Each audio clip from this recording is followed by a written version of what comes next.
യാത്രകളും ജീവിതത്തിൻ്റെ ഓരോ തുറക്കപ്പെടലുകളാണ്. സ്വയം തിരിച്ചറിയാൻ വേണ്ടി മനസ്സിൻ്റെ പുതിയ വാതായനങ്ങളിലേക്ക് കയറി ചെല്ലുവാൻ വേണ്ടി മനുഷ്യജീവിതത്തിൻ്റെ ആത്യന്തിക ലക്ഷ്യത്തെ അന്വേഷിച്ചുള്ള ഒരു ശാക്തേയൻ്റെ യാത്രയെ എളുപ്പമാക്കുന്ന ഒരു സംഗീതത്തിലേക്കാണ് നമ്മളിന്ന് പോകുന്നത്.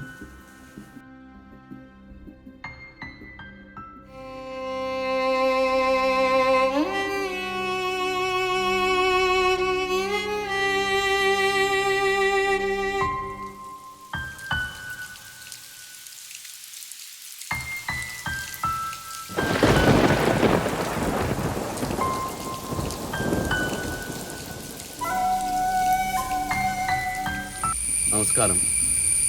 നമ്മളിപ്പോൾ നിൽക്കുന്നത് തിരുവളയനാട് കാവിലാണ്. രുചിത്ത് വിധാനത്തിൽപ്പെട്ട പ്രധാന ക്ഷേത്രമായിട്ടുള്ള തിരുവളയനാട് കാവിലാണ്.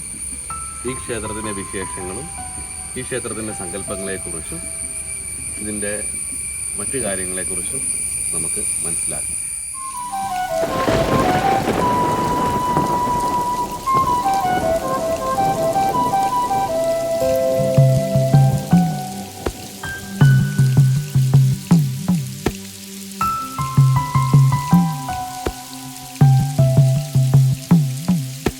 കോഴിക്കോട് ജില്ലയിൽ സ്ഥിതി ചെയ്യുന്ന അതിപുരാതനവും പ്രശസ്തവുമായിട്ടുള്ള ഭദ്രകാളി ക്ഷേത്രമാണ് ശ്രീ വളയനാട് കാവ്. മൂകാംബികാ ദേവിയുടെ പ്രതീകമായും അതുപോലെ തന്നെ തിരുമാന്താംകുന്നിൽ അമ്മയുടെ പ്രതീകമായും ഭക്തർ വിശ്വസിച്ചു പോരുന്ന ക്ഷേത്രമാണ് ഇത്.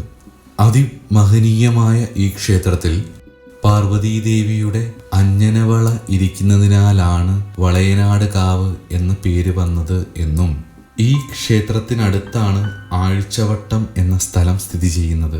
ആഴ്ചകളോളം അമ്മയുടെ വള ആകാശത്ത് തങ്ങി നിന്നതിനാലാണ് ആഴ്ചവട്ടം എന്ന പേര് വരാനിടയായതും എന്നും പറയുന്നു. സാമൂതിരിമാരുടെ ക്ഷേത്രമാണ് ഇത്.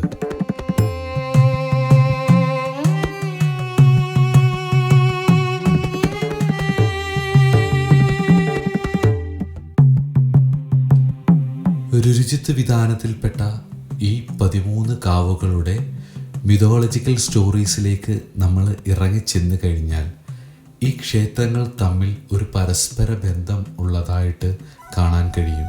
ഒരു കാലത്ത് നാടുവാഴികളുടെ നട്ടെല്ലായി നിലനിന്നിരുന്ന ഈ 13 ക്ഷേത്രങ്ങളുടെ പൂജകളും വിധാനങ്ങളും എല്ലാം അതിരഹസ്യമായിട്ടായിരുന്നു നിലനിർത്തി പോന്നിരുന്നത്. കുന്നിൻ്റെ മുകളിലോ അല്ലെങ്കിൽ ഒരു കാടിനാൽ ചുറ്റപ്പെട്ട രീതിയിലോ രഹസ്യാത്മകമായിട്ടുള്ള ഒരു അന്തരീക്ഷത്തിലാണ് ഈ ക്ഷേത്രം പരിപാലിച്ച് പോന്നിരുന്നത്.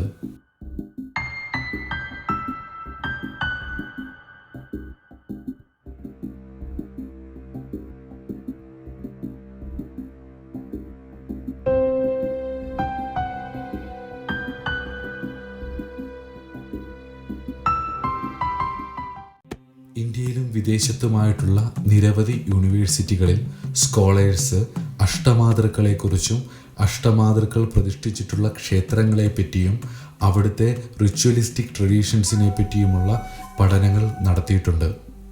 ക്ഷേത്രവും അവിടുത്തെ പരിസരവാസികളും തമ്മിലുള്ള ബന്ധവും അവരുടെ സൈക്കോളജിക്കൽ നേച്ചറും അവരുടെ ബയോളജിക്കൽ നേച്ചറും അവരുടെ ഫിസിയോളജിക്കൽ നേച്ചറും തമ്മിലുള്ള ബന്ധവും ക്ഷേത്രത്തിൻ്റെ സ്വഭാവവും തമ്മിൽ ഉൾക്കൊള്ളിച്ചുകൊണ്ട് സാറ കാഡ്വെൽ, RJ ഫ്രീമാൻ തുടങ്ങിയവർ നടത്തിയിട്ടുള്ള പഠനങ്ങൾ വളരെ വിശേഷമാണ്. ഈ പഠനങ്ങളെല്ലാം അവിടുത്തെ ഫോക്ലോറുകളിലേക്ക് ചുരുങ്ങിപ്പോകുന്നു എന്നുള്ളതാണ് ചിന്തിക്കേണ്ട മറ്റൊരു വിഷയം. ഇവിടെ നിലനിൽക്കുന്ന ശക്തിസ്രോതസ്സിൻ്റെ രഹസ്യത്തിലേക്ക് കടന്നു കയറാൻ വീരമാതാവായിരിക്കുന്ന ഭഗവതിയുടെ ഉള്ളറകളിലേക്ക് ഇറങ്ങിച്ചെല്ലാൻ, അതിൻ്റെ കാമ്പ് പുറത്തേക്ക് കൊണ്ടുവരാൻ ഇപ്പോഴും സ്കോളേഴ്സിന് കഴിയുന്നില്ല എന്നുള്ളതും ചിന്തനീയമായ ഒരു കാര്യമാണ്. ജ്ഞാനിനാമപി ചേതാംസി ദേവീ ഭഗവതി ഹിസാ ബലാദാകൃഷ്യമോഹായ മഹാമായ പ്രയച്ഛതി. ആ പ്രസിദ്ധമായും ഐശ്വര്യാദി ഗുണങ്ങൾ തികഞ്ഞവളുമായും ഇരിക്കുന്ന ആ മഹാമായാദേവി മഹാജ്ഞാനികളുടെ പോലും അന്ധക്കരണങ്ങളെ ബലമായി വലിച്ച് സംസാരികമായ മമതയുള്ളതാക്കി തീർക്കുന്നു.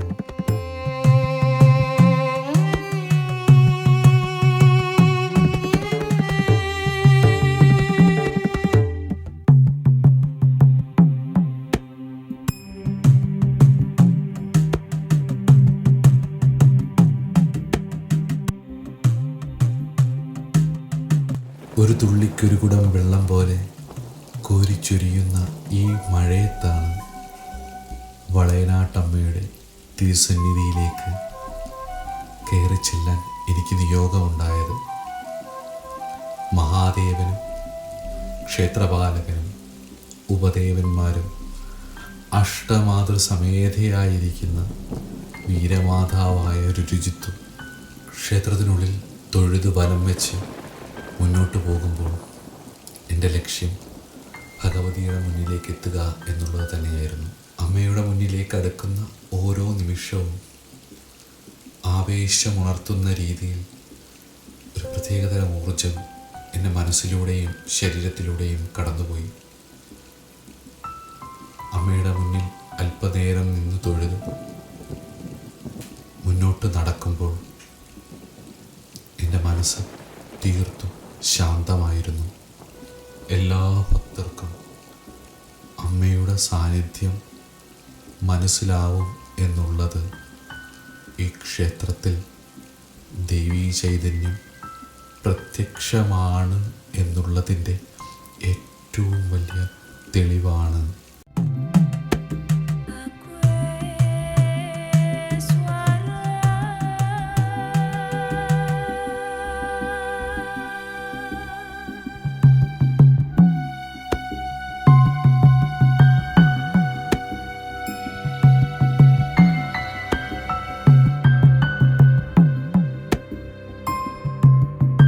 ഭൗതികവും ആധ്യാത്മികവുമായിട്ടുള്ള സർവ പ്രശ്നങ്ങൾക്കും പരിഹാരമൂർത്തിയായി വീരാരാധന സ്വരൂപിണിയായിരിക്കുന്ന ഭഗവതി ഇവിടെ കുടികൊള്ളുന്നു.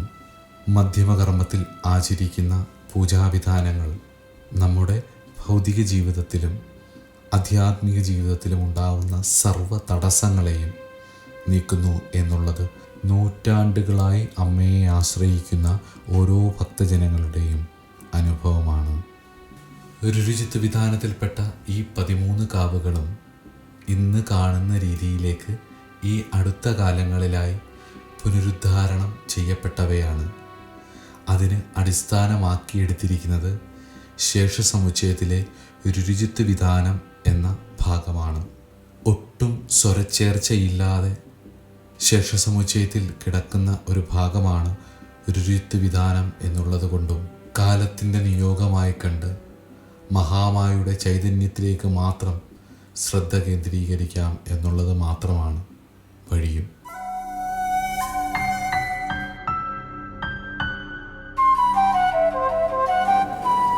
ഭദ്രകാളി മന്ത്രമുഖരിതമായ അന്തരീക്ഷത്തിൽ മഹാദേവനെയും സപ്തമാതൃക്കളെയും ക്ഷേത്രപാലകനെയും തൊഴുതിറങ്ങി സാക്ഷിയായി നിൽക്കുന്ന മഴയെയും ആസ്വദിച്ച്